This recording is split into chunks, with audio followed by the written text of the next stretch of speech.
bienvenue en Égypte. Merci beaucoup. Et j'ai trois questions à vous poser. Oui.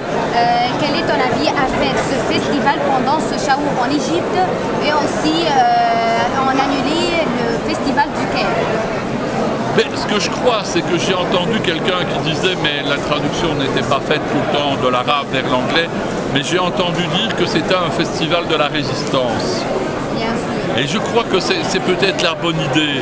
C'est que c'est vrai qu'il y a des difficultés dans le pays.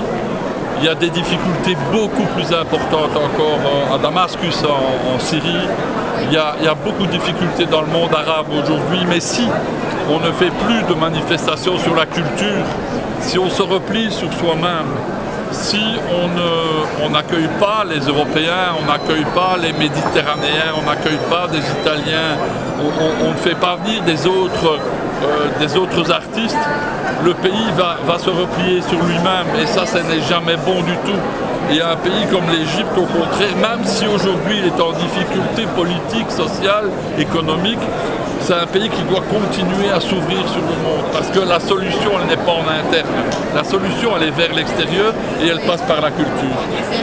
Et quel est ton avis sur la participation des pays qui ne voient pas le mer Méditerranée au ce festival? Ça, c'est un problème. Moi, je suis directeur de festival dans mon pays, en Belgique. Ça, c'est un choix des organisateurs. Si on fait un festival sur les pays, sur le cinéma des pays de la Méditerranée, ben, il faut que ce soit des pays où il y a la Méditerranée juste à côté.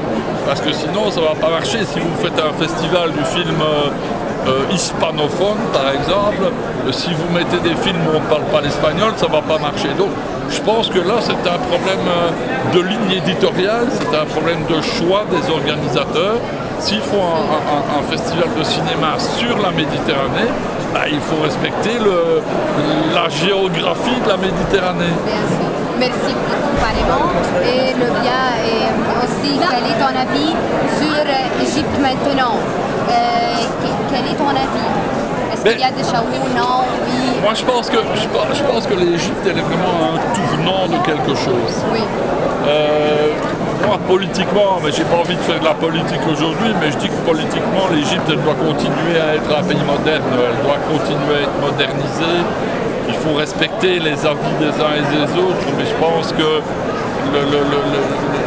les actions des frères musulmans, l'islamisme à outrance, les choses qui sont trop radicales ne sont jamais bonnes.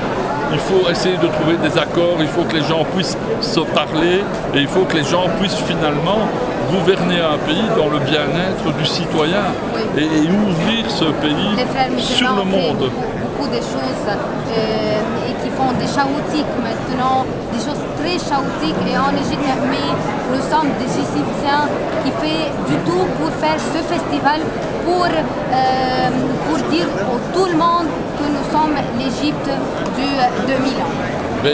C'est formidable et moi je suis très content parce que j'étais jamais venu à Alexandrie. Tous les ans j'étais allé au festival du Caire et puis j'avais dit à quelques amis, j'ai dit cette année je ne vais pas aller en Égypte. Ils disent on a trouvé une autre solution, tu vas aller dans le jury du festival d'Alexandrie. Et voilà, je suis là et je suis très heureux de ça. Et quelqu'un m'a posé la question tout à l'heure de savoir si j'avais peur. C'est vrai que j'ai appelé mon ambassadeur il y a 2 ou 3 semaines au Caire en disant je voudrais avoir une lettre pour que vous me disiez que vous vous occupez de moi si jamais il y a un problème. Mais je pense que moi j'ai pas peur de ça et je suis très heureux de voir l'ambiance qu'il y a ici. Et je suis très heureux de voir l'ambiance qu'il y a ici. Et puis je voudrais vous dire aussi, j'ai beaucoup voyagé dans ma vie, mais je n'ai jamais vu la bibliothèque d'Alexandrie. Et ça c'est pas possible. Oui, bien sûr. Voilà. Merci Paris pour